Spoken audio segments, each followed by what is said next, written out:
There are several traces of war in the cemetery at St. Clement's Church.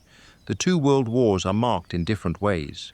During World War I, several dead German Marines washed ashore on Rømø. 4 gravestones have been erected in their memory. One of the stones commemorates a German soldier who was killed in the Battle of Heligoland and washed up on the west coast of the island in 1914. The other 3 stones were erected in memory of the sailors who washed ashore dead in 1916 after their torpedo boat struck a mine off the German island of Sylt. World War II also left its mark on Rømø. In the cemetery, there are 32 Commonwealth war graves, where 21 English, 4 Canadian, 3 Australian airmen, and 4 sailors from merchant ships are buried. All 4 sailors have been identified as seamen from Commonwealth countries, probably from either England, Canada, or Australia. During the occupation of Denmark in 1940 to 1945, the Germans built a total of 52 bunkers and erected a radar station on Rømø. It was probably the bearings from this station that enabled German night fighters to shoot down several aircraft during the Allies' night raids.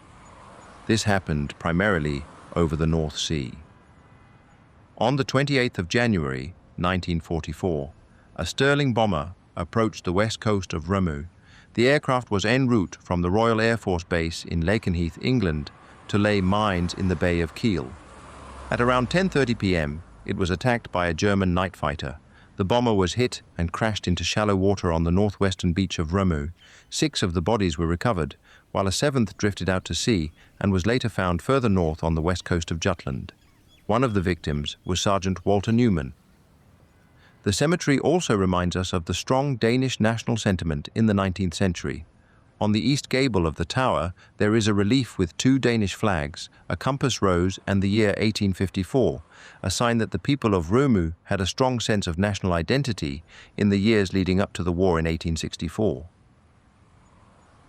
When the Prussian authorities took over Rømø after Denmark lost the war in 1864, the Prussians wanted to tone down Danish national sentiment. Therefore, they had the flags on the church tower whitewashed, but shortly afterwards the Danish flags reappeared. Then they were whitewashed again, but reappeared once more. This happened several times.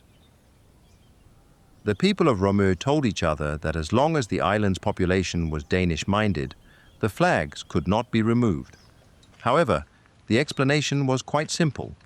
The Danish-minded painter had smeared a little grease over the flags before applying the whitewash. That is why the Danish flags reappeared after some time with rain and wind. Yes, there are many ways to express one's national sentiment.